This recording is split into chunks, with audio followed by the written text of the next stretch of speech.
Bihar BJP सम्राट अशोक की जयंती मना रही है। पटना के बापू सभागार में सम्राट अशोक की जयंती समारोह का आयोजन किया गया, जिसमें यूपी के डिप्टी सीएम भी शामिल हुए। कार्यक्रम को संबोधित करते हुए केशव प्रसाद मौर्य ने कहा कि अपने पुरखों की धरती पर आकर काफी अच्छा लग रहा है। यूपी की जनता ने इस बार दोबारा मौका दिया है। 2024 के चुनाव में भी केंद्र में बीजेपी की सरकार बनेगी। इसके साथ ही मौर्य ने कहा कि अगली बार गांधी मैदान में सम्राट अशोक की जयंती पर कार्यक्रम का आयोजन किया जाए, जिसमें लाखों लोग शामिल हो सके। सरकार के मंत्री सम्राट चौधरी ने कहा कि बीजेपी इकलौती पार्टी है जो सम्राट अशोक की जयंती मना रही है। इसके अलावा जो लोग भी जयंती मना रहे हैं वह किसी संगठन के द्वारा जयंती का आयोजन कर रहे हैं और हमें गर्व है कि हम सम्राट अशोक की जयंती मना रहे हैं। कार्यक्रम में पहुंचे बिहार बीजेपी प्रभारी और केंद्रीय मंत्री भूपेंद्र यादव ने सम्राट अशोक जयंती समारोह की जमकर तारीफ की और कहा कि बिहार के लिए यह गौरव की बात है। सम्राट अशोक ने पूरे देश के बड़े साम्राज्य पर शासन किया है। उनका जीवन प्रेरणा स्रोत है। डिप्टी सीएम तारकिशोर प्रसाद ने कहा कि उनके गौरव की गाथा को सभी जानते हैं। सभी जिलों में सम्राट अशोक के नाम पर भवन का निर्माण कराया जा रहा है। बीजेपी अध्यक्ष संजय जायसवाल ने कहा कि सम्राट अशोक के काम को पीएम मोदी पूरा कर रहे हैं। वहीं विरोधियों पर हमला बोलते हुए परिवारवाद पर हमला बोला।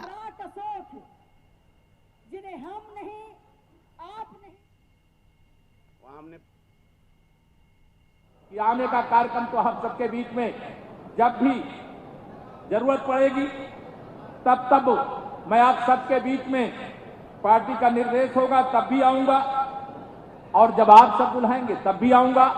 और आप सबसे भी यह निवेदन करना चाहता हूं कि आप में से भी तमाम सब लोगों का, क्योंकि यूपी और बिहार एक जैसा है, बहुत बड़ी संख्या में हमारे बिहार के लोग भी उत्तर प्रदेश में रहते हैं, बड़ी संख्या में उत्तर प्रदेश के लोग भी बिहार में रहते हैं। लेकिन वो बिहार में तो यहाँ सारा नेतृत्व बैठा है, हर सुख दुख में आपके साथ खड़ा रहता है। लेकिन मैं आप सबको यहाँ उत्तर प्रदेश की 24 करोड़ जनता की ओर से महान सम्राट अशोक जी की जयंती के अवसर पर बधाई देते हुए, आप सबका अभिनंदन करते हुए, पूरी सरकार की ओर से, पूरी पार्टी की ओर से ये कहना चाहता हूं कि कभी भी उत्तर प्रदेश की सरकार की ओर से आप में से किसी की कोई भी जरूरत पड़ेगी तो वह सरकार भी आपकी सरकार है। उस सरकार के अंदर आप ही बैठे हुए हैं। आप जब भी हम लोगों के लायक कोई सेवा का अवसर होगा बताएंगे तो मुझे गर्व होगा। मैं आप सब लोगों को यहां पर एक बार फिर से, आज का दिन चूंकि अत्यधिक महत्वपूर्ण है, आप सुबह से ही आए हुए हैं, लंबी बातें आप सब सुन चुके हैं, मैं वही बातें दोहराऊं इसकी आवश्यकता नहीं है। लेकिन इतना ही आज आप सबसे कहूंगा कि जैसा अभी हमारे मोदी जी, आदरणीय मोदी जी शायद कह रहे थे कि आगे आने वाले वर्षों में हम लोग महान सम्राट अशोक जी की जयंती का कार्यक्रम, या विशाल सभागार है जिसमें कोई जगह आपने खाली नहीं छोड़ी, यहां नहीं और विशालतम मैदान के अंदर करने का काम करेंगे। कर लोगे? कर लोगे? तो मैं चाहता हूं नेतृत्व यहां पर बैठा, ये बहुत बड़ी बात है कि हमारी पार्टी ने इस कार्यक्रम को ऑन किया है कि हम भारतीय जनता पार्टी इस कार्यक्रम को करेगी और अगले वर्ष जब कार्यक्रम होगा तो उस कार्यक्रम की तैयारी आज के कार्यक्रम के तत्काल बाद शुरू हो जानी चाहिए। अगर यहां आप तैयारी शुरू करेंगे, मैं अपने यहां तारीख रिजर्व कर लूंगा, 8 को करेंगे।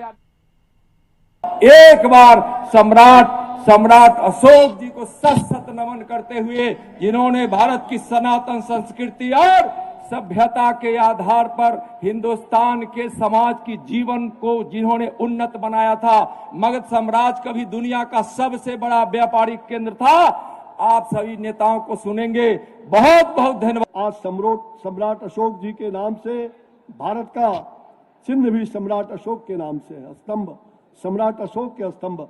तो मैं ऐसे महापुरुष को श्रद्धा सुमन अर्पित करते हुए, और मैं इतना ही कहूंगा कि हम सब लोग आज दुनिया में जो आतंकवाद है, जो उग्रवाद है, जो हिंसा का वातावरण है, आज सचमुच में अगर हम सम्राट अशोक की जयंती को आज मनाने आए हैं तो हम ये संकल्प लेकर के यहां से जाएं कि हमें अहिंसा के मार्ग को ही चुनना होगा। एनडीए के शासनकाल में जिस बिहार को जिस बिहार की राजनीतिक ताकत को बढ़ाने के लिए हम आगे बढ़े हैं, तो बिहार की राजनीतिक ताकत सामाजिक न्याय के उस रास्ते से जाती है जिसको भारतीय जनता पार्टी पूरी तरीके से मनाती है।